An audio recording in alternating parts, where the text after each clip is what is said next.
मऊ की सरजमीन पर चलना चाहता हूँ और वहाँ हज़रत मौलाना मुफ्ती मुबश्शिर अल कासमी दामत बरकातुहुम मद्दजिल्लहुल आली उस्ताद हदीस व तफसीरुल कुरान जामिया अरबिया तालिमुद्दीन मऊ से मैं बड़े अदब के साथ दस्तबस्ता गुजारिश कर रहा हूँ कि हज़रत वाला अपने कदम नाज से हल्के हल्के कदमों से आप तशरीफ लाएं और अपने मवाइज़ हसना से हम सामाईन को मुस्तफ़ीज़ फरमाएं। बीच में जो जगह खाली है, मैं पीछे बैठे हुए हजरात से गुजारिश करूंगा कि वो आगे बढ़ करके जगह पुर कर दें। बैठने की भी एक तरतीब होती है और आप जानते हैं कि सफ़ के बीच में खला होना ये हमारी शरीयत के अंदर पसंदीदा और अच्छी चीज़ नहीं है। इसलिए जो भी खाली जगहें हैं उनको आप हजरात बराए करम पुर कर दें। दुरूद शरीफ पढ़ लें। अल्लाहुम्मा सल्ली अला सय्यिदिना मुहम्मद व अला आलि मुहम्मदिन कमा सल्लैता अला इब्राहीम व अला आलि इब्राहीम इन्नका हमीदुम मजीद। अल्लाहुम्मा बारिक अला मुहम्मद व अला आलि मुहम्मद कमा बारकता अला इब्राहीम व अला आलि इब्राहीम इन्नका हमीदुम मजीद। अल्हम्दुलिल्लाह अल्हम्दुलिल्लाहिल्लज़ी खलक़ल इंसान व कर्रम व अल्लमहु मिनल बयानी मा लम यअलम वस्सलातु वस्सलामु अला मन ऊतिय जवामिअल कलिम व मकारिमश शियम व अला मन तबिअहुम बिइहसानिन इला यौमिद्दीन मिनल अक़वामि वल उमम। अम्मा बादु फ़क़द क़ाल अल्लाहु तआला फ़ी कलामिहिल मजीद अऊज़ु बिल्लाहि मिनश शैतानिर रजीम बिस्मिल्लाहिर रहमानिर रहीम इक़रा बिस्मि रब्बिकल्लज़ी ख़लक़ ख़लक़ल इंसान मिन अलक़ इक़रा व रब्बुकल अकरम अल्लज़ी अल्लम बिल क़लम अल्लमल इंसान मा लम यअलम। सदक़ल्लाहुल अज़ीम।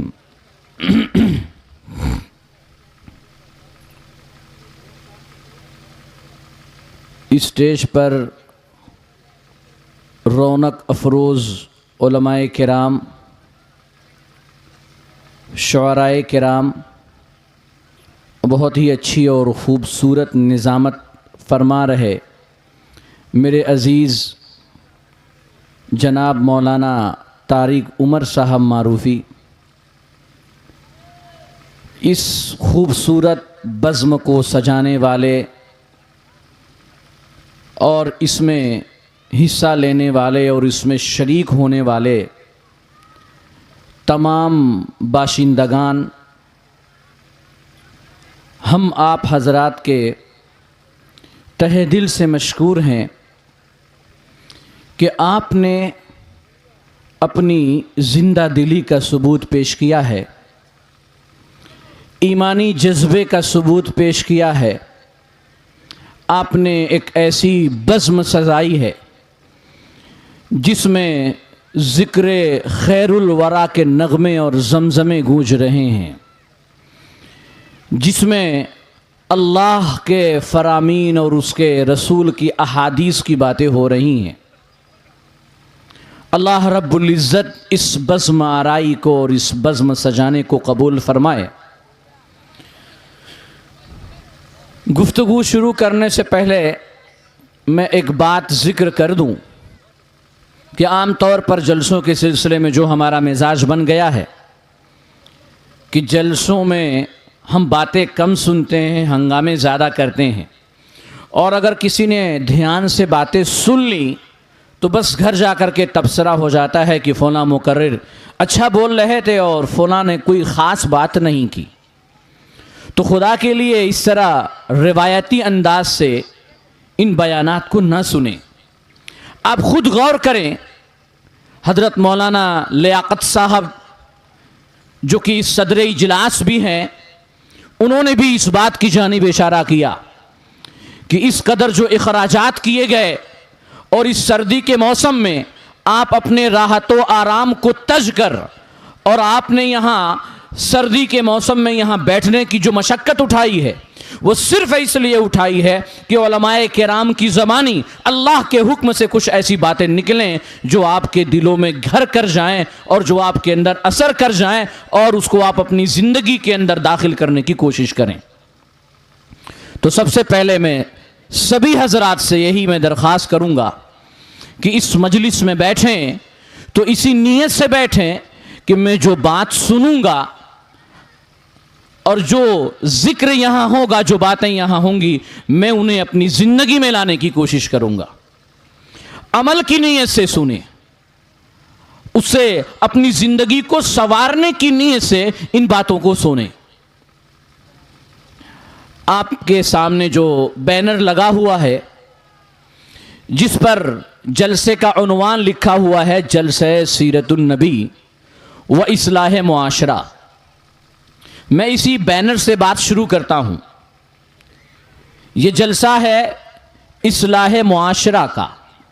इस्लाह मुआशरा का लफ्ज़ आपने इससे पहले भी बहुत मर्तबा सुना होगा और हो सकता है कि बहुत सारे लोगों को इस्लाह मुआशरा का मतलब भी मालूम हो। मैं चाहता हूं कि यहीं से मैं अपनी बात का आगाज़ करूं कि इस्लाह मुआशरा कहा किसे जाता है, इस्लाह मुआशरा का मतलब क्या होता है और मुआशरे की इस्लाह यानी इस्लाह मुआशरा ये कैसे वजूद में आएगा। इस्लाह मुआशरा ये अरबी ज़बान का लफ्ज़ है और दो लफ्ज़ों से मिलकर बना हुआ है। इसमें पहला लफ्ज़ है इस्लाह और दूसरा लफ्ज़ है मुआशरा। मुआशरा का मतलब होता है मिलजुल कर ज़िंदगी गुजारना। एक घर में चंद लोग रह रहे हैं, वो एक मुआशरा है जिसमें एक फैमिली के चंद अफराद रह रहे हैं। जब चंद घर होते हैं तो फिर वो एक मोहल्ला बन जाता है, वो भी एक मुआशरा है जिसमें चंद घरों के लोग, चंद घरों के अफराद एक मोहल्ले की शक्ल में रहते हैं। फिर जब चंद मोहल्ले मिलते हैं तो एक गांव बनता है, वो एक मुआशरा कहलाता है। जब चंद गांव बनते हैं तो फिर वो कस्बे की शक्ल इख्तियार करता है, फिर वो शहर बनता है, फिर वो ज़िला बनता है, फिर चंद ज़िले मिलकर सूबा बनता है, फिर चंद सूबों से मुल्क बनता है और मुल्कों से फिर ये पूरी दुनिया बनी है। पूरी दुनिया एक मुआशरा है। तो मुआशरा चंद लोगों के एक साथ ज़िंदगी गुजारने का नाम है। एक घर से लेकर के ये पूरी दुनिया और पूरा आलम ये मुआशरा है जिसमें चंद लोग एक साथ मिलकर के ज़िंदगी गुजारते हैं। और इसका पहला लफ्ज़ है इस्लाह। इस्लाह कहा जाता है कोई ऐसी चीज़ जिसके अंदर कोई ख़राबी आ गई हो, कोई बिगाड़ आ गया हो, उसको ठीक करना यह इस्लाह कहलाता है। आप कोई सामान लेकर के आए, आप मसलन गर्मी के दिन में फ्रिज खरीद कर ले आए, उसमें कोई ख़राबी आ गई, आपने मिस्त्री को बुलाया, उसने उसको ठीक कर दिया, ये उसकी इस्लाह हो गई। आपके मकान की दीवार कहीं गिरने लगी, आपने मिस्त्री को बुलाया और उसने आपके मकान की वो दीवार ठीक कर दी, ये इस्लाह हो गई। तो हर चीज़ के अंदर ख़राबी आती है और बिगाड़ आता है और उसको अलग अलग तरीकों से सही किया जाता है और ठीक किया जाता है। उसी ठीक करने का नाम इस्लाह है। तो अब इस्लाह मुआशरा का मतलब ये हुआ कि जहाँ कहीं चंद लोग एक साथ मिल करके ज़िंदगी गुजारते हैं और रहते हैं तो उनमें कभी बिगाड़ आ जाता है। कभी बिगाड़ आता है खुदा शनासी के हवाले से कि लोगों में अल्लाह की मारिफत ख़त्म होने लगती है। कभी बिगाड़ आता है इबादत की जिहत से कि लोग इबादत से पीछे हटने लगते हैं। कभी बिगाड़ आता है मुआमलात की जिहत से कि लोग अपने मुआमलात के अंदर झूठ, फरेब, धोखा और दगा और एक दूसरे के एहसासात को और एक दूसरे के एतबार को ठेस पहुंचाने लगते हैं। बिगाड़ आता है मुआमलात की जिहत से। कभी बिगाड़ आता है अखलाकियात की जिहत से कि लोगों में गाली गलोच का सिलसिला हो जाता है, लोगों में गीबत, चुगली, हसद, जलन, कीना, बुहतान का आगाज हो जाता है। मुआशरे का हर फर्द एक दूसरे की खुशियों से जलने लगता है, एक दूसरे को देख करके, उस दूसरे के राहत व आराम को देख करके उसके सीने पे सांप लौटने लगता है। भाई भाई का दुश्मन हो जाता है। घरों में लड़ाइयां होती हैं, मोहल्लों में लड़ाइयां होती हैं, गांव में लड़ाइयां होती हैं, कस्बों में, जिलों में, शहरों में, मुल्कों में, दुनिया के मुल्क आपस में लड़ते हैं, मासूमों की जान लेते हैं, आबादियों पे बम बरसाते हैं और बस्तियां की बस्तियां जलाकर खाक करते हैं। ये सब मुआशरे का बिगाड़ है। तो माशरे में इस तरह का जब बिगाड़ आ जाए तो उसकी इस्लाह कैसे हो,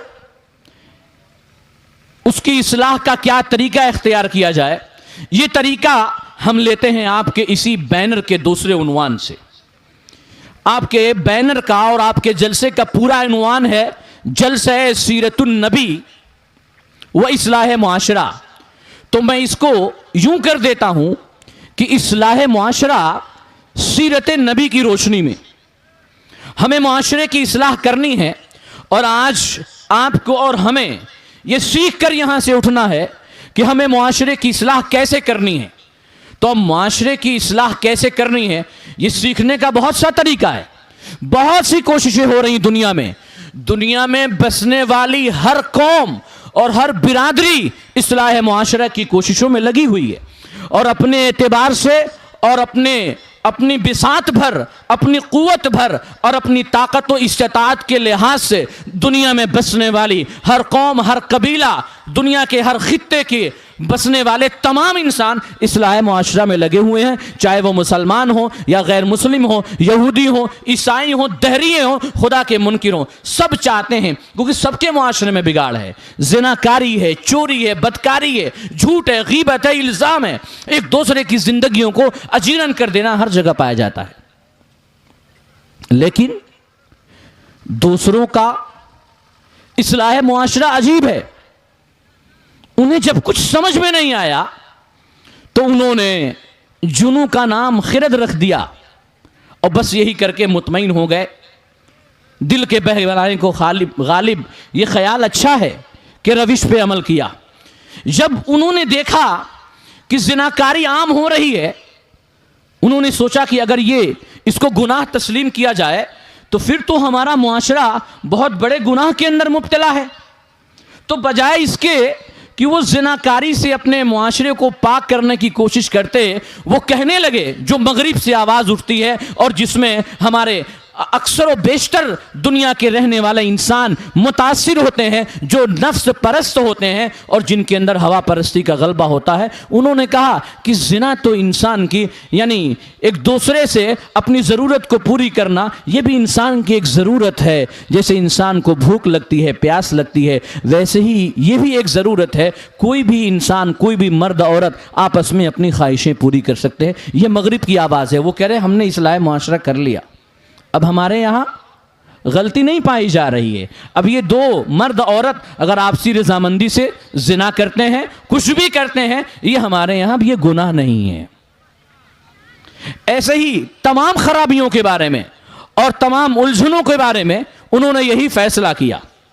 एक अजीबो गरीब अंदाज से अपने दिल को बहला लिया, बुराइयों को ओढ़ लिया और बुराइयों को अच्छाइयां बता करके उस जिंदगी की दौड़ में आगे बढ़ने लगे, जिसका नतीजा ये हुआ कि उनका मुआशरा किस्म किस्म की खराबियों का, किस्म किस्म की बेचैनियों का, तरह तरह के कर्ब का और तरह तरह की उलझनों का शिकार है, जिसके बाइस आज सबसे ज्यादा खुदकुशी करने वाले लोग उस मुल्क में पाए जाते हैं जो पूरी दुनिया के अंदर तरक्की के एतबार से नंबर 1 समझा जाता है। ये इसीलिए है कि उन्होंने बीमारी का इलाज करने के बजाय उसको अपना लिया और उसी में अपने आप को खुश करके आगे बढ़ने लगी। हमें वहां से नहीं सीखना है इस्लाह मुआशरा, हमें इस्लाह मुआशरा सीखना है जनाब मोहम्मदुर रसूलुल्लाह सल्लल्लाहु अलैहि वसल्लम की जिंदगी में। हम कुरान करीम पर नजर डालते हैं, हम अहादीस शरीफा की किताबों की वर्कगर्दानी करते हैं, हम सीरत नबवी की किताबों का मुताला करते हैं। हमें संगलाख पहाड़ों के दरमियान, हमें तपते हुए रेगजारों के दरमियान, चिलचिलाती धूप में सहराओं के दरमियान हमें कुछ अरब बद्दू नजर आते हैं। उनके चेहरों पर दरिंदगी है, उनके चेहरों पे वहशत बरस रही है, उनके हाथों में तलवारें हैं, वो एक दूसरे के खून के प्यासे हैं, उनमें किसी किस्म की कोई इस्लाह नहीं है, किसी किस्म की कोई अच्छाई नहीं है। मजहब के नाम पर, दीन के नाम पर उनके पास कोई नजरिया नहीं है। हर कबीले का अपना बुत है, कोई लात को मानता है, कोई हुबुल को मानता है, कोई मनात को मानता है, कोई उज्जा को मानता है, कोई जिस सफर में होता है अपना अलग अलग बुत लेकर के जा रहा है और उसी बुतों की परस्तिश कर रहे हैं। दीन और अकीदे के नाम पर कुछ नहीं है उनके पास। इबादतों के नाम पर खाने काबा का नंगे होकर तवाफ कर रहे हैं। मुआशरत और मामलात का मामला यह है कि वहां पर हर ताकतवर कमजोर को दबा रहा है।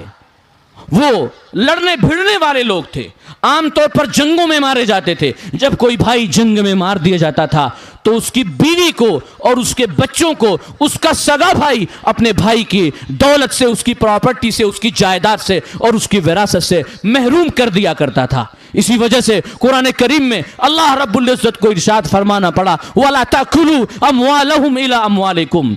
ये जो यतीम है ना, उनके मालों को अपने साथ, अपने मालों के साथ मिलाकर और समेट कर मत खाओ। और ये भी कहना पड़ा, इन्नल लज़ीना याकुलून अमवालल यतामा ज़ुल्मन इन्नमा याकुलून फी बुतूनिहिम नारा। ये जो यतीमों का माल हड़प कर ले रहे हैं, ये जो यतीमों का माल खा ले रहे हैं, ये तो दरअसल जहन्नम की आग खा रहे हैं। औरतों के साथ क्या रवैया था वहां पे? औरत को एक मनहूस जानवर समझा जाता था। इस कदर बुरा समझा जाता था औरतों को कि बच्चियों की पैदाइश पर बाप उसे जिंदा दरगोर कर दिया करता था। एक बड़ा ही दिल दहलाने देने वाला और इबरतनाक वाकया लिखा है कि एक मर्द, अरब का रहने वाला एक बद्दू, उसकी बीवी उम्मीद से थी, उसके यहां पैदाइश होने वाली थी। उस सफर में जा रहा था, अपनी बीवी से कहा कि अगर बेटा हुआ तो उसकी परवरिश करना और बेटी हुई तो जमीन में गाड़ देना। उस सफर में चला गया, लेकिन मां तो बहरहाल मां होती है। पैदाइश हुई और बेटी हुई, मां ने उसे कलेजे से लगा लिया, उसको दफन करने की हिम्मत उसके अंदर नहीं रही। और वो बद्दू सफर में जाने के बाद कई साल के बाद लौटा और लौट कर उसने पूछा कि तुम उम्मीद से थी, क्या हुआ? कहने लगी बेटी हुई थी, मैंने उसे जिंदा दफना दिया और उसको अपने किसी पड़ोस में अपने रिश्तेदार के यहां रख करके उसकी वो परवरिश और तरबियत कराने लगी। शौहर के आने के बाद, शौहर के आने के बाद वो बच्ची थोड़ी बड़ी हो गई और इस घर में भी आने लगती थी और अपने बाप से, जो बाप नहीं जानता था कि ये मेरी बेटी है, उससे थोड़ा मानूस हुई, उसके साथ खेलने लगी।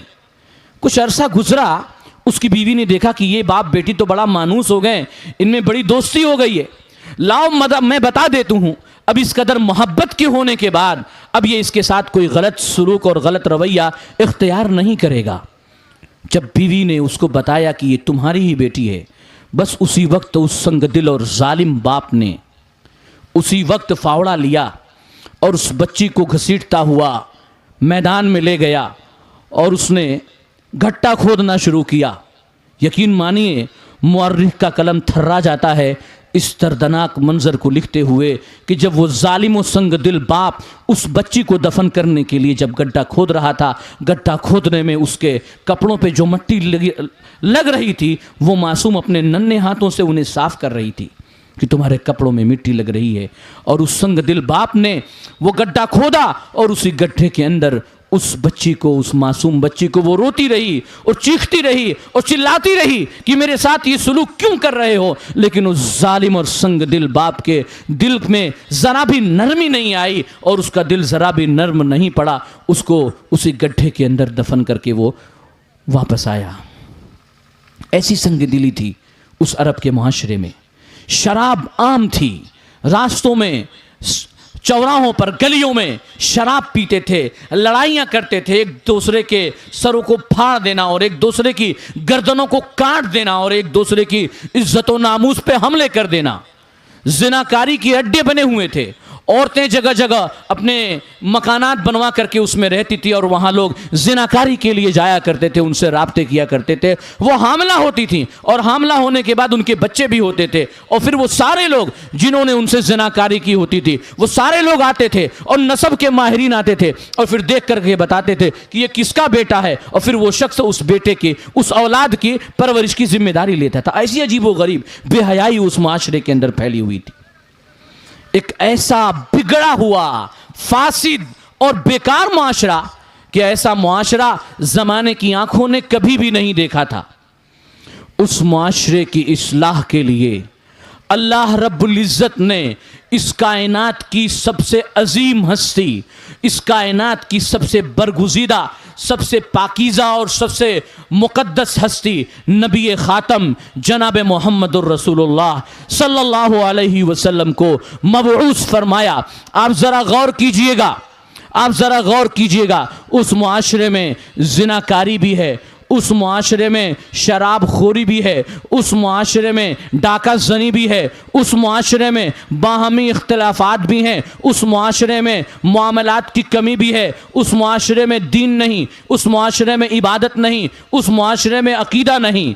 इस मुआशरे की इस्लाह का आगाज जब अल्लाह रब्बुल इज़्ज़त फरमाता है और उसके लिए अपने प्यारे नबी जनाब मोहम्मदुर रसूलुल्लाह सल्लल्लाहु अलैहि वसल्लम को जब इस रुए ज़मीन पर भेजता है और अल्लाह की तरफ से पहला पैगाम आता है, ज़रा गौर कीजिएगा। मैं आप हजरात को मुतवज्जे करके ये बात करना चाहता हूँ कि सोचिएगा क्या क्या खराबियाँ थीं सरज़मीन अरब में, क्या क्या खराबियाँ थीं अरब के लोगों में, लेकिन अल्लाह रब्बुल इज़्ज़त ने उन अरबों के इस्लाह का आगाज कहां से किया। सबसे पहली वही क्या आई? अल्लाह रब्बुल इज़्ज़त ने सबसे पहले वही उस जाहिल मुआशरे को, उस जालिम मुआशरे को, उस शराबी मुआशरे को, जिना में और चोरी में और जुल्म में डूबे हुए उस मुआशरे को बदलने के लिए और उसकी इस्लाह करने के लिए रब्बे कायनात ने जनाब मोहम्मदुर रसूलुल्लाह सल्लल्लाहु अलैहि वसल्लम की ज़ाते अक़दस पर जो पहली वही नाजिल की, वो पहली वही थी इक़रा, इक़रा बिस्मि रब्बिकल्लज़ी खलक़, खलक़ल इंसान मिन अलक़, इक़रा व रब्बुकल अकरम अल्लज़ी अल्लम बिल क़लम अल्लमल इंसान मा लम यअलम। गारे हिरा की खलवतों में और हिरा की तन्हाइयों में सबसे पहले खुदा का ये मुक़द्दस कलाम नाजिल हुआ। गोया अल्लाह रब्बुल इज़्ज़त ये कहना चाहता है और ये बताना चाहता है कि ए नबी, अगर तुम्हें अपने मुआशरे को दीन पर लगाना है, ए नबी अगर तुम्हें अपने मुआशरे को जुल्म से निकालना है, ए नबी अगर तुम्हें अपने मुआशरे को ज़िना से और चोरी से निकालना है, तो फिर तुम्हें इन्हें जाहिल होने की हालत में बाकी नहीं रखना है, बल्कि इनको पढ़ने पर आमादा करना है। इनको पढ़ना पड़ेगा। इक़रा बिस्मि रब्बिकल्लज़ी खलक़। आप भी पढ़िए और अपने माशरे के लोगों को भी पढ़वाइए। जहालत का पर्दा चाक कीजिए, जहालत की तारीकी को दूर कीजिए, नाखादगी के ताबूत को तोड़ दीजिए, नाखादगी के बुतों को पाश पाश कर दीजिए। इस दौरे जहालत में, इस जहालत की फ़ज़ा में इल्म की शम्मा रोशन कीजिए। इक़रा बिस्मि रब्बिकल्लज़ी खलक़। आप कहेंगे कि इल्म के चर्चे तो आज बहुत हैं, लेकिन इल्म हासिल करने वाले कहां अल्लाह के दीन की पाबंदी कर रहे हैं। कितने डॉक्टर ऐसे हैं जो मरीजों के मरने के बाद भी सिर्फ पैसे की लालच में उनका इलाज करते हैं, जो चोरी करके मरीजों के गुर्दे बेच दिया करते हैं, जो लाशों का सौदा कर देते हैं, जो एक बहुत से वाकयात इस किस्म के हमारे सामने रोनुमा हुए हैं कि बच्चों के गायब होने के वाकयात में बहुत सारे डॉक्टर्स का हाथ होता है। तो उन्होंने भी तो पढ़ा है, वो जाहिल तो नहीं है। बहुत सारे इंजीनियर्स ऐसे होते हैं, उनकी ज़ेरे निगरानी बहुत से पुल तामीर होते हैं, हवाई जहाज़ बनते हैं, मुख्तलिफ किस्म के लोग होते हैं। वो घपलेबाजियां करते हैं, चोरियां करते हैं, जिनके नतीजे में पुल टूट जाता है, प्लेन क्रैश हो जाता है, हवाई जहाज गिर जाता है, सैकड़ों मासूम अपनी जान से हाथ धो बैठते हैं और हजारों माएँ उनकी लाशों पर रोती बिलबिलाती, चीखती चिल्लाती और मातम मनाती हैं। तो कहां तालीम और इल्म इंसान को दीन से आरास्ता पैरास्ता कर पा रहा है? कहां इल्म इंसान के अंदर शऊर व आगही भर रहा है? पूरी बात समझनी पड़ेगी। अल्लाह रब्बुल इज्जत ने फरमाया इक़रा बिस्मि रब्बिकल्लज़ी खलक, कि पढ़ना तो है लेकिन पढ़ने के लिए बिस्मि रब्बिकल्लज़ी खलक। ए नबी, आप अपने मुआशरे के लोगों को उस ज़ाते पाक से जोड़ दीजिए जो तमाम इंसानों का खालिक है।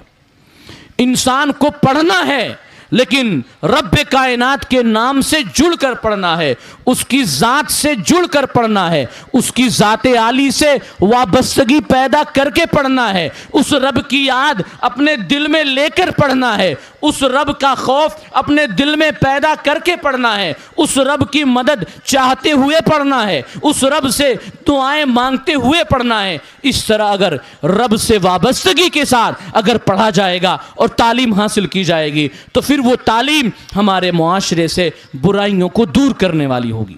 इसलिए अल्लाह के रसूल सल्लल्लाहु अलैहि वसल्लम ने सबसे पहला जो काम किया वो यही किया कि उस मुआशरे के लोगों को अल्लाह की ज़ात से जोड़ना शुरू किया, अल्लाह की ज़ात से जोड़ना शुरू किया, उनको तौहीद का नजरिया दिया, तौहीद का अकीदा दिया और कहा कि ए ईमान वालो, और कहा ए लोगो ला इलाहा इल्लल्लाह कह लो, कामयाब हो जाओगे। अल्लाह की वहदानियत का ऐलान किया, अल्लाह की ज़ाते आली से उनको वाबस्ता कर दिया और ज़ाते आली से उनको जोड़ दिया।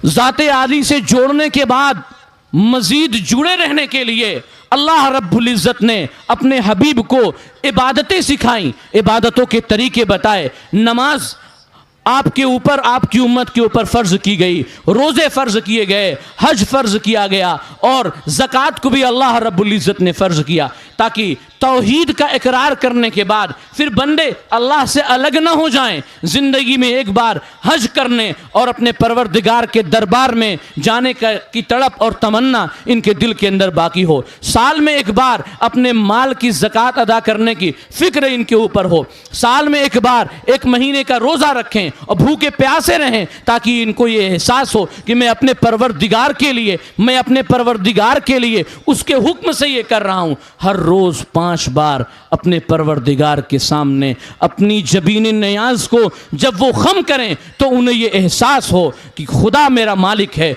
वही मेरा खालिक है, वही मुझे पैदा करने वाला है, वही मुझे रिस्क देने वाला है, वो हर चीज़ का खालिक है, हर चीज़ का मालिक है, तमाम एहसानात उसी के हैं, वही बंदगी के लायक है, वही इबादत के लायक है और उसी के सामने मेरी जबीन नियाज खम होती है। अल्लाह के रसूल सल्लल्लाहु अलैहि वसल्लम ने अपनी कौम के लोगों को अल्लाह से जोड़ दिया अकीदे के ज़रिया, अल्लाह से जोड़ दिया इबादतों के ज़रिया, अल्लाह से जोड़ दिया अच्छी नसीहतों के ज़रिया और फिर फरमाया बुइस्तु मुअल्लिमन, बुइस्तु मुअल्लिमन, मैं मुअल्लिम बना करके भेजा गया हूँ। वही पहली वही का जो सबक था अल्लाह के रसूल सल्लल्लाहु अलैहि वसल्लम ने अपना मनसब और अपनी हैसियत को उसी अंदाज से वाज़ेह किया कि मुझे मुअल्लिम बना करके भेजा गया है। जब खुदा से जोड़ने का काम मुकम्मल हो गया, वो लोग खुदा से जुड़ गए, एक अल्लाह को मानने लगे, इबादतों के ज़रिया अल्लाह से जुड़ने का काम हो गया, इबादतों में वो लोग शरीक होने लगे।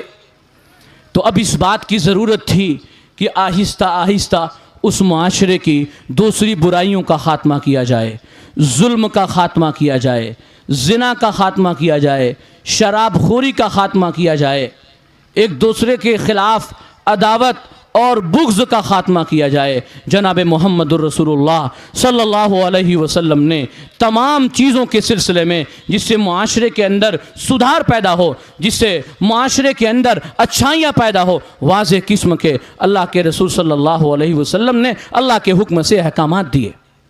अल्लाह के रसूल सल्लल्लाहु अलैहि वसल्लम ने बहुत सख्ती से ताकीद फरमाई, बहुत सख्ती से ताकीद फरमाई और बहुत ध्यान से आप लोग सुने, सख्ती से ताकीद फरमाई। हलाल कमाओ और हराम से बचो। अल्लाह के रसूल सल्लल्लाहु अलैहि वसल्लम ने वाज़े कर दिया, फरमाया एक हदीस में कि जिस्म के जिस हिस्से की परवरिश हराम माल से हुई है, जिस्म के जिस हिस्से की परवरिश हराम माल से हुई है, वो जहन्नम के ज़्यादा लायक है। फरमाया अल्लाह रब्बुल इज़्ज़त ने कि जो लोग हराम माल खा रहे हैं वो हकीकत में माल नहीं खा रहे हैं, वो जहन्नम के अंगारे चबा रहे हैं। ये माल जहन्नम के अंगारों में तब्दील हो जाएगा। आज हमारे मुआशरे के अंदर किस कदर कस्बे हलाल के सिलसिले से बिगाड़ आया हुआ है। बस एक ही धुन सबके ऊपर सवार है, पैसा पैसा और सिर्फ पैसा। कैसे आ रहा है, कहां से आ रहा है, किसी को बेवकूफ बना कर आ रहा है, झूठ बोल करके आ रहा है, किसी को दगा दे करके आ रहा है, हराम रास्ते से आ रहा है। इसकी कोई परवाह और कोई फिक्र किसी को नहीं है। सूद में मुब्तला है, रिश्वत में मुब्तला है, धोखाधड़ी में मुब्तला है, फरेबदही में मुब्तला है। ये मुसलमान की शान नहीं थी। अल्लाह के रसूल सल्लल्लाहु अलैहि वसल्लम ने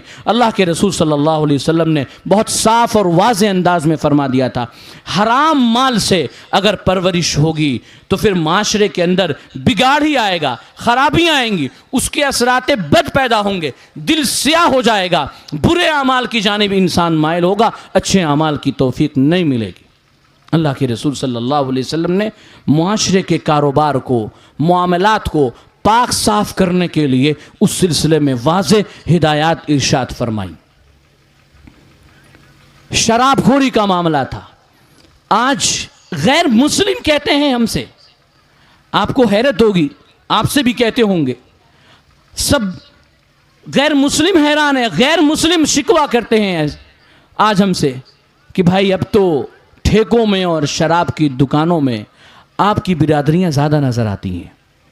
गांव के नुक्कड़ों पर, शहरों के चौराहों पर, मोहल्ले की गलियों में आज मुसलमान शराब पी के घूम रहा है और शराब के नशे में बदमस्त है, जबकि जनाब मोहम्मदुर रसूलुल्लाह सल्लल्लाहु अलैहि वसल्लम ने कितनी सख्त वईद फरमाई थी। फरमाया जो आदमी शराब पी लेता है उसकी 40 दिन की नमाज कबूल नहीं होती है। जो आदमी शराब पी लेता है उसकी 40 दिन की नमाज कबूल नहीं होती है। इसीलिए अल्लाह के रसूल सल्लल्लाहु अलैहि वसल्लम ने अल्लाह के हुक्म से सब लोगों के सामने वाज़े तौर पर यह ऐलान फरमा दिया कि शराब जो है ये गंदगी है और नापाकी है, इससे अपने आप को दूर रखो, इससे अपने आप को बचाओ। अगर इसमें मुलव्वस रहोगे ये तुम्हें तबाह कर देगी, ये बर्बाद कर देगी। और आखिर में अल्लाह के रसूल सल्लल्लाहु अलैहि वसल्लम ने एक ऐसी मोहर लगा दी शराब पर कि ये फरमाया कि ये उम्मुल खबाइस है, ये तमाम गुनाहों का और तमाम फसाद का और तमाम बुराइयों की जड़ है। इंसान के अंदर अगर शराब नोशी की जिस माशरे के अंदर लोगों को लत पड़ जाएगी, फिर उस माशरे के अंदर कभी सुधार और कभी इस्लाह नहीं आ सकता। मुसलमानों को ज़रूरत है कि इस बात को समझें और सीरत नबी सल्लल्लाहु अलैहि वसल्लम के इस पहलू को देखकर अपनी ज़िंदगी से इस लानत को दूर करने की कोशिश करें।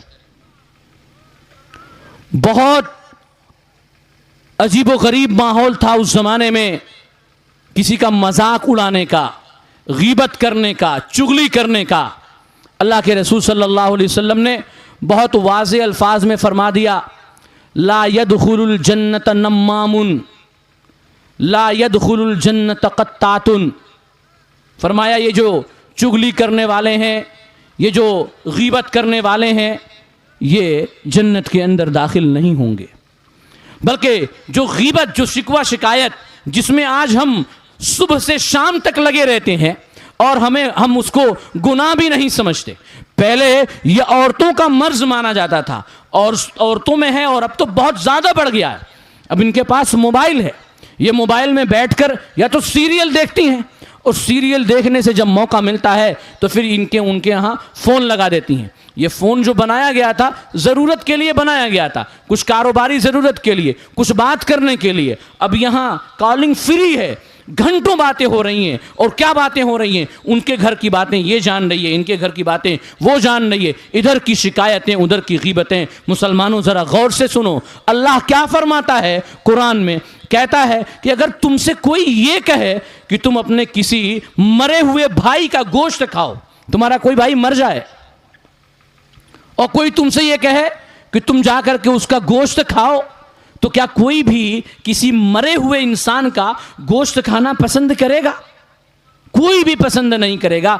अल्लाह रब्बुल इज़्ज़त फरमाते हैं, अगर कोई आदमी अपने किसी भाई की या कोई औरत किसी औरत की या कोई औरत किसी मर्द की, कोई भी अगर किसी की गीबत कर रहा है तो ये इतना ही बुरा और इतना ही नापसंदीदा है अल्लाह की नज़रों में जितना अपने मुर्दार भाई का गोश्त खाना नापसंदीदा है।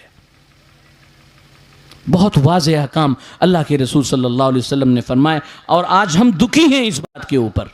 हम कभी मुहासबा करें अपना, कितनी बड़ी वईद है और हम सुबह से लेकर के शाम तक इसी बीमारी में, इसी गुनाह में सर से पांव तक डूबे हुए हैं और अफसोस है कि हमें इसका एहसास भी नहीं है कि हम हर वक्त, हर आन, हर लम्हा अल्लाह रब्बुल इज़्ज़त को नाराज़ कर रहे हैं, अपने नामे आमाल को स्याह कर रहे हैं, अपने दिल की स्याही में और अपने दिल के स्याह नुक्तों में हर आन और हर लम्हा इजाफा कर रहे हैं। जुल्म का, तशद्दुद का, एक दूसरों के हुकूक को मार देने का, एक दूसरों के हुकूक को छीन लेने का, एक दूसरों से जलने का, इंतकाम और बदले का बहुत ही अजीबोगरीब माहौल था अरब के अंदर। और आप ज़रा इस वक्त हमारे मुआशरे पर नज़र दौड़ा करके देख लीजिए, ये परेशानियाँ, ये उलझने, ये बीमारियाँ, ये रूहानी बीमारियाँ जिनका मैंने शुमार कराया, ये कहाँ नहीं हैं? किस घर में नहीं हैं? किस मोहल्ले और किस गांव में नहीं है? किस मस्जिद और किस मदरसे में नहीं है? कौन से दो आदमी हैं जिन दोनों के बीच ये जज्बात नहीं है? हमारे दिल तंग हो गए, हमारी सोच छोटी हो गई, हमारी फिक्रें बहुत तंग हो गई हैं। आज हमें अपने भाई की खुशी नहीं देखी जा रही है। अगर हमारे भाई का बेटा किसी बड़े इम्तिहान में कामयाब हो गया या किसी कारोबार में कामयाब हो गया या उसने कोई मुलाजमत हासिल कर ली, मर्द हो या औरतें, उनके कलेजे में आग लग जाती है कि कैसे मेरे भाई का बेटा कैसे इस कामयाबी को पहुंचा। बज़ाहिर मुस्कुराते हैं, मुनाफिकत भी करते हैं, हम बज़ाहिर मुस्कुराते हैं, उनको मुबारकबादें देते हैं, उनकी मिठाइयाँ खाते हैं, लेकिन यकीन मानिए कितने ही घरों का ये किस्सा है और कितने ही मोहल्लों का ये किस्सा है कि अपने सगों की, अपने भाइयों के औलादों की खुशियाँ देखी नहीं जाती, दिल पे सांप लौटता है, कलेजा जलता है। किसी से कोई गलती हो गई, किसी ने हमारे साथ कुछ ज्यादती कर दी, हम हमेशा के लिए अपने दिल में उससे नफरत पाल लेते हैं। और कितने लोग तो ऐसे होते हैं कि हमेशा हमेशा के लिए उनसे कता ताल्लुक कर लेते हैं। औरतें मजबूर करती हैं, कितने माँ बाप हैं जो अपने बच्चों को मजबूर करते हैं। बच्चे नहीं चाहते कि हमारे चचा के घर से या फलां के घर से या मोहल्ले में फलां के घर से हमसे दुश्मनी रहे, नहीं चाहता है ये कोई बच्चा। माँ बाप मजबूर करते हैं कि हमारी उनसे ख़ानदानी लड़ाई है। और यकीन मानिए आज के इस मुहज़्ज़ब दौर में वो ज़माने जाहिलियत का नक्शा हमें मुसलमानों के अंदर नज़र आता है। अभी हाल ही में एक साहब से मेरी मुलाकात हुई, इस मौजू पे बात हुई, तो उन्होंने बताया कि उनके सगे बड़े अब्बा थे, उनका इंतकाल हो गया और वालिद से और बड़े अब्बा से अच्छी बनती नहीं थी उनकी ज़िंदगी में। जब वो मर गए, उनकी लाश रखी हुई है, ये लोग अपने बड़े अब्बा को देखने के लिए गए तो उनके बेटों ने, मैं इस ज़माने की, आज की ज़माने की, मुहज़्ज़ब ज़माने की, तालीम याफ्ता ज़माने की मैं बात कर रहा हूँ। ये मत सोचिएगा कि मैं ज़माने जाहिलियत का कोई किस्सा सुना रहा हूँ, मैं अबू जहल की बातें बता रहा हूँ, मैं एक मुसलमान के घर का, इस तालीम याफ्ता और मुहज़्ज़ब ज़माने का वाक़या बता रहा हूँ। उसके बड़े अब्बा की लाश रखी हुई थी और ये लोग जब गए हैं तो उसके बड़े अब्बा के बेटों ने उनसे लड़ाइयाँ की और उन्हें धक्के देकर निकाल दिया और कहा कि जो दुश्मनी हमारे वालिद ने शुरू की थी, हम उस दुश्मनी को दोस्ती में तब्दील नहीं करेंगे, हम जब तक जिंदा रहेंगे ये दुश्मनी बाकी रहेगी। कि यही सिखाया था हमारे आका व मौला जनाब मोहम्मद रसूलुल्लाह सल्लल्लाहु अलैहि वसल्लम ने हम सबको। क्या इसी राह पर हमको चला करके गए थे? दुश्मनियां खानदानों में मुंतकिल हो रही हैं, सुलह की कोई कोशिश नहीं कर रहा है, किस लिए हम दुश्मनी कर रहे हैं? अपनी झूठी अना के लिए, अपनी नाक ऊंची करने के लिए, ये बताने के लिए कि मैं झुकता नहीं हूं, मैं झुकने वाला आदमी नहीं हूं। बहुत सारे लोग जो है शानदारी भगाते हैं और बड़े बोल बोलते हैं, मैं किसी के सामने झुकता नहीं हूं। अरे इंसान, तेरी हैसियत क्या है?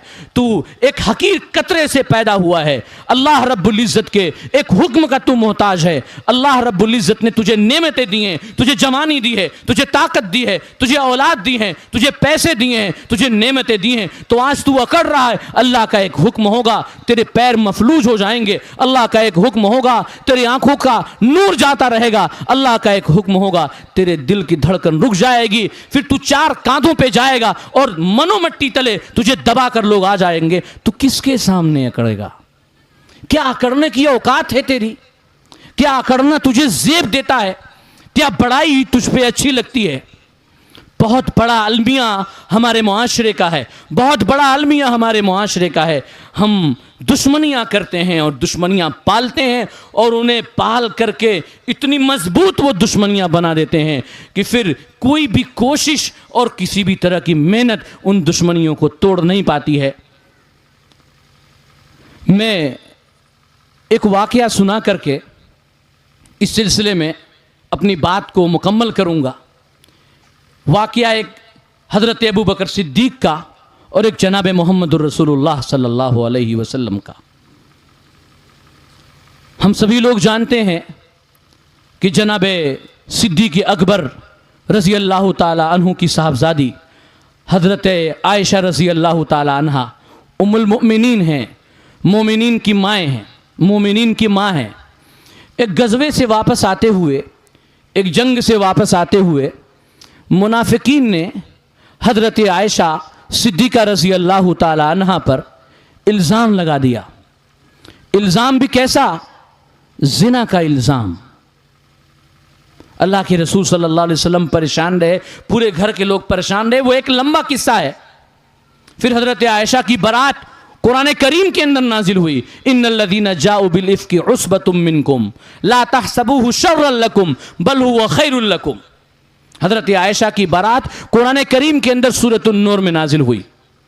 लेकिन उसमें एक वाक़या ये पेश आया था कि हज़रत अबू बकर सिद्दीक़ रज़ी अल्लाह ताला अन्हु के एक रिश्तेदार थे जिनका नाम था हज़रत मिस्ताह, और गरीब थे। वो मक्का से हिजरत करके आए थे, गरीब थे।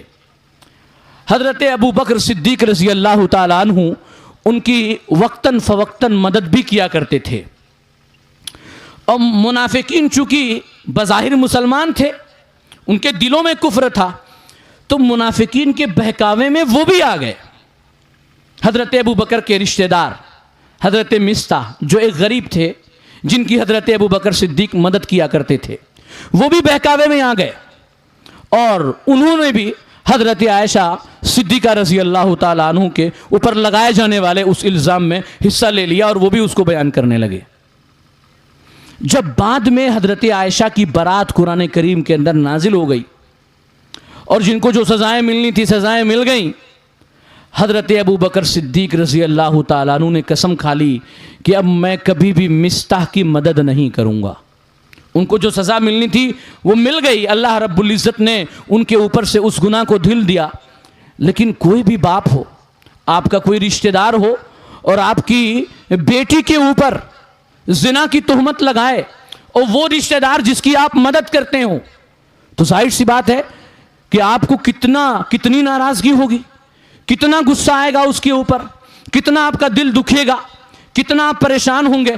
हज़रत अबू बकर सिद्दीक़ रज़ी अल्लाह ताला अन्हु ने कसम खा ली कि मैं मिस्ताह की मदद नहीं करूँगा।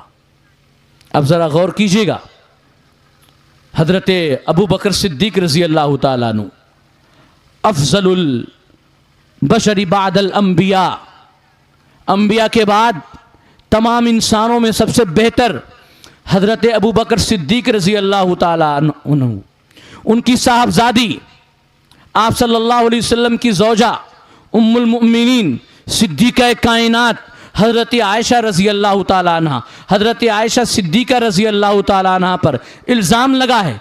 इल्ज़ाम किसने लगाया? इल्ज़ाम में कौन शरीक हुआ? हज़रत अबू बकर के एक रिश्तेदार।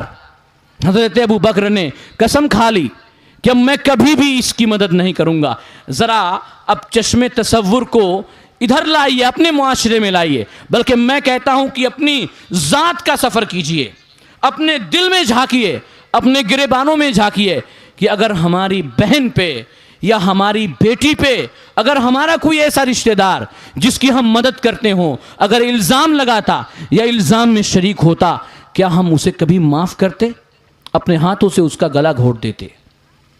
और अगर उसे जान से नहीं मारते तो कम से कम इतना करते कि जिंदगी भर उसका चेहरा नहीं देखते, उसे माफ़ नहीं करते। कुरान करीम में आयत नाजिल हो गई जब हज़रत अबू बकर सिद्दीक रज़ी अल्लाह तआला अन्हु ने कसम खा ली कि मैं मिस्सा की मदद नहीं करूंगा। अल्लाह रब्बुल इज़्ज़त ने फरमाया वला यअतली उलुल फज़्ल मिनकुम वस्सअति अन युतू उलिल कुर्बा, कि जो कुशादगी वाले मालदार लोग हैं वो कसम न खाएं कि वो अपने रिश्तेदारों को नहीं देंगे। आगे अल्लाह रब्बुल इज़्ज़त ने फरमाया अला तुहिब्बून अन यग़फ़िरल्लाहु लकुम, आयत नाजिल हुई थी हजरत अबू बकर सिद्दीक रज़ी अल्लाह तआला अन्हु के बारे में। अल्लाह ने मुखातब करके पूछा क्या तुम्हें इस बात की चाहत नहीं है कि अल्लाह तुम्हारी मग़फ़िरत कर दे?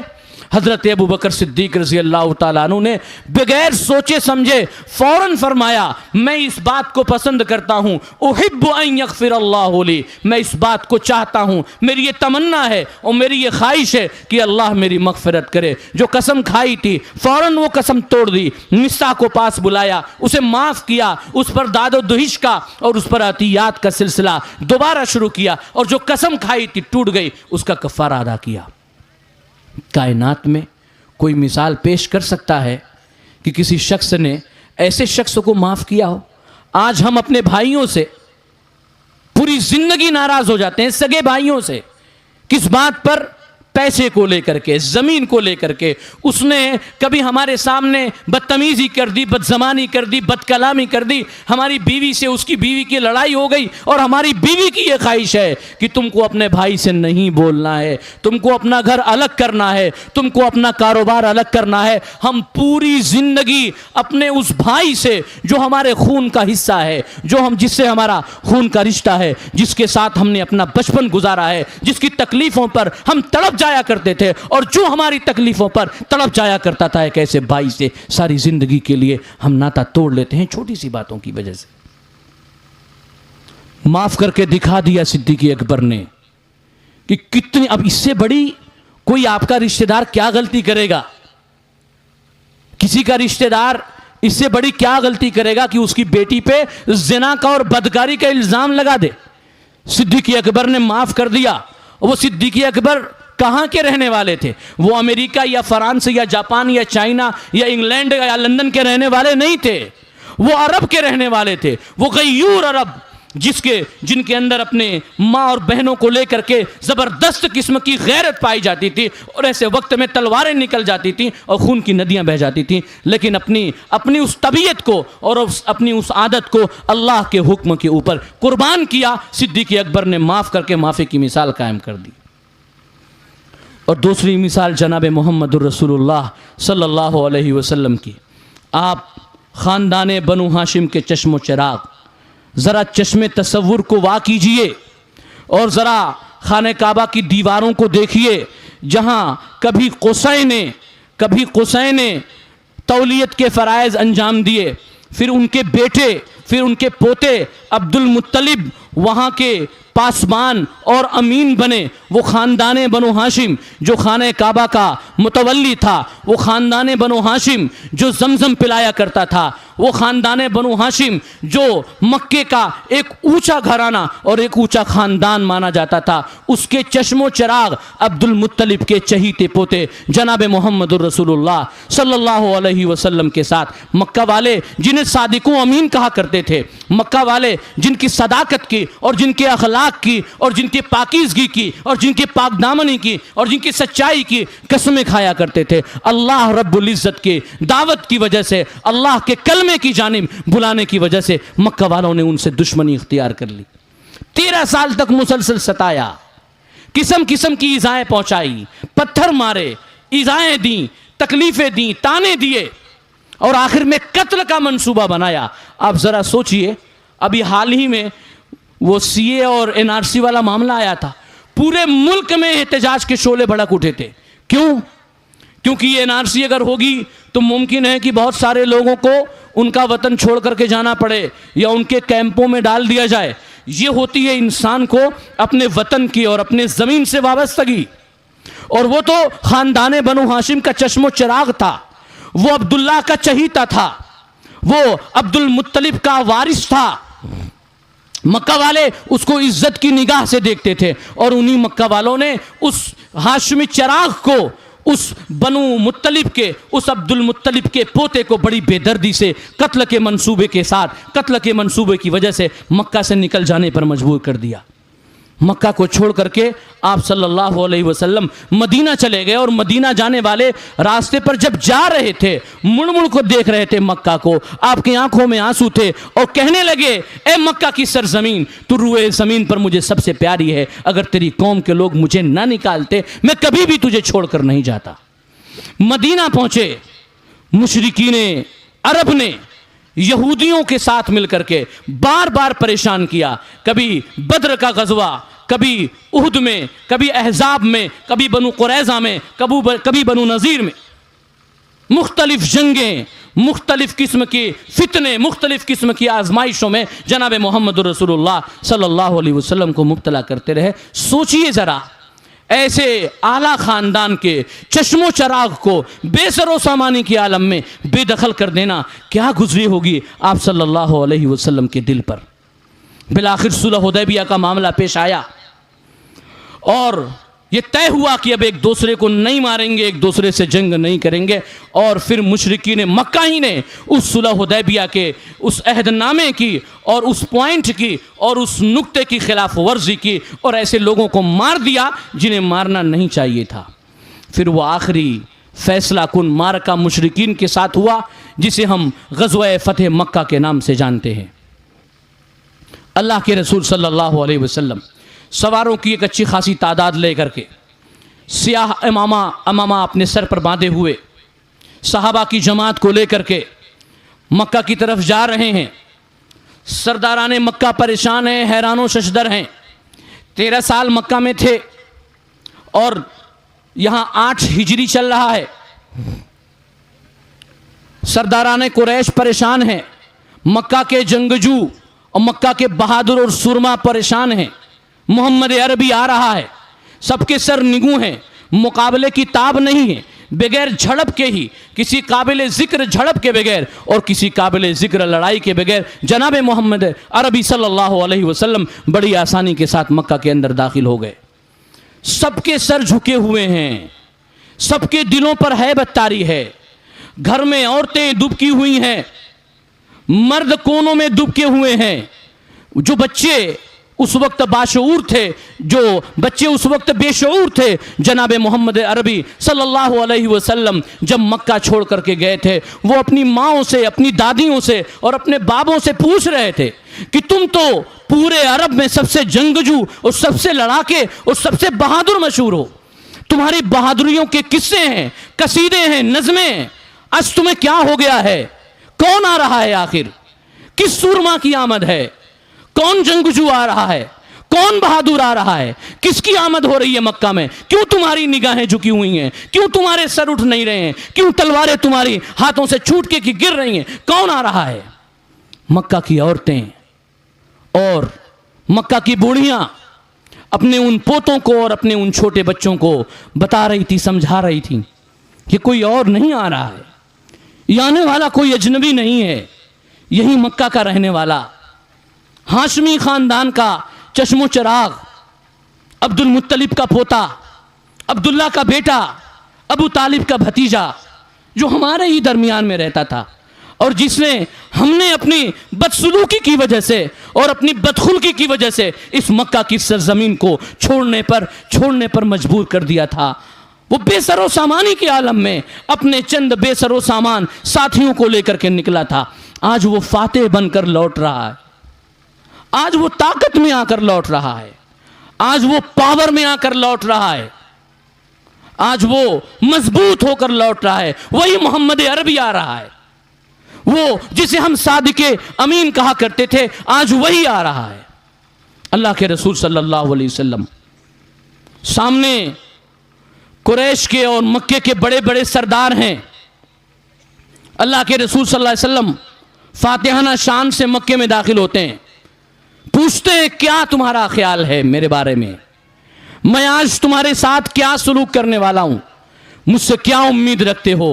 कहने लगे कि आप शरीफ हैं, शरीफ के बेटे हैं, हम आपसे यही उम्मीद रखते हैं कि आज आप हमें माफ कर देंगे।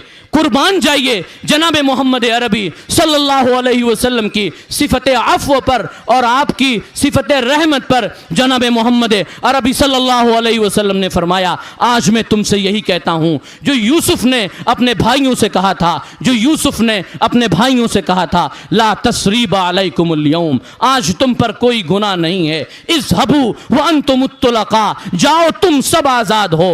मन दखलल मस्जिदा फहुवा आमिनुन, जो मस्जिद हराम में चला जाए वो अमन में है, उसे कोई कुछ नहीं कहेगा। मन दखल दार अबी सुफियान फहुवा आमिनुन, जो अबी सुफियान के घर में चला जाएगा उसे भी कोई कुछ नहीं कहेगा। मन अगलकल बाब, जो अपने घर का दरवाजा बंद कर लेगा, फहुवा आमिनुन, उसे भी कोई कुछ नहीं कहेगा। कोई मिसाल पेश कर सकता है? आज की मुहज़्ज़ब दुनिया जो मुसलमानों को दहशतगर्द कह रही है, जो आज हमें दर्दमंदी का सबक पढ़ा रही है, जो आज हमें जीने के सलीके सिखा रही है, ये दुनिया की सबसे बड़ी सुपर पावर, जो अपने आप को बहुत मुहज़्ज़ब बनते हैं, जो अपने आप को बहुत ही तहजीब याफ्ता बनते हैं, इन्होंने हिरोशिमा पे बमबारी की थी, आज तक वहाँ उसके आसार हैं, आबादियों को नेस्तो नाबूद कर दिया था। कोई एक मिसाल पेश करके दिखा दे मेरे महबूब जनाब मोहम्मदुर रसूलुल्लाह की शान अफ़्व की। पूरे मक्का वाले जिन्होंने बेदर्दी से मारा भी, पीटा भी, गालियां भी दी, ताने भी दिए, तंज भी कसे और मसर ज़मीन मक्का को छोड़ने पर मजबूर कर दिया। जनाब मोहम्मदुर रसूलुल्लाह फातिहाना शान से दाखिल हुए, ताकत में थे, पावर में थे, अलम था हाथ में, आप उनसे इंतकाम ले सकते थे। जनाब मोहम्मदुर रसूलुल्लाह सल्लल्लाहु अलैहि वसल्लम ने सच्चे दिल से उन्हें माफ़ कर दिया। और इस सिफत अफ़्व की बुनियाद पर कितने ही लोग हल्का बगोश इस्लाम हुए। इदा जा नस्रुल्लाहि वल फतह, जब फतह मक्का हो गई, व रअयतन नास यदखुलून फी दीनिल्लाहि अफ़वाजा, आपने देखा लोगों को कि वो दीन इस्लाम में फ़ौज दर फ़ौज दाखिल हो रहे हैं। ज़रूरत इस बात की है कि हम सीरत नबवी की रोशनी में इस्लाह मुआशरा करें और अपने मुआशरे को वैसा ही बनाने की कोशिश करें जैसा जनाब मोहम्मदुर रसूलुल्लाह ने बनाया था। अपने सहाबा को कुरान सिखाते थे, तिलावत की तलकीन करते थे, सहाबा तिलावतों में मशगूल रहते थे, नमाज सिखाते थे, सीख कर पढ़ते थे। आज में बहुत से अफराद हैं नमाज नहीं आती, नमाज को सीखना है, दुआओं को सीखना है, सीख कर नमाज पाबंदी के साथ हमें पढ़ने की ज़रूरत है। अल्लाह के रसूल ने मामलात की सफाई सिखाई है, हमें हर हाल में मामलात की सफाई को इख्तियार करना है, हलाल इख्तियार करना है, हराम से हमें बचना है। अल्लाह के रसूल ने झूठ से मना किया, गीबत से मना किया, चुगली से मना किया, हमें इख्तियार करना है। अल्लाह के रसूल सल्लल्लाहु अलैहि वसल्लम ने अफ़्व दरगुज़र की जो मिसाल कायम की, पूरी दुनिया, पूरी कायनात में कोई नहीं पेश कर सकता। हमें अपने रिश्तेदारों से नाराज़गियों को दूर करना पड़ेगा, पड़ोसियों से नाराज़गियों को दूर करना पड़ेगा, अपने भाइयों से नाराज़गियों को दूर करना पड़ेगा। अगर हम ऐसा कर रहे हैं तो फिर सही मानों में ये समझिए कि ये जलसा सीरतुन नबी व इस्लाह मुआशरा, ये जो जलसा है ये कामयाब है। वरना सिर्फ टेंट लगा लेना और माइक लगा लेना और उलमा को बुलाना और उनसे बुलवाना और फिर अगले दिन अपनी उसी रविश पे आ जाना, न कोई नमाज पढ़ रहा है, न कोई मामलात की सफाई का ख्याल कर रहा है, औरतें गीबत कर रही हैं, लोग मोबाइलों में मुब्तला हैं, झूठ बोलने में मुब्तला हैं, घरों से तलावत की आवाज़ें नहीं आ रही हैं, तो माफ़ कीजिएगा, फिर ऐसे जलसों का कोई फ़ायदा नहीं है। अल्लाह रब्बुल इज़्ज़त से दुआ है कि अल्लाह कहले सुनने से ज़्यादा अमल की तौफ़ीक़ अता फ़रमाए। आमीन व आखिर दावाना अनिल हम्दुलिल्लाहि रब्बिल आलमीन।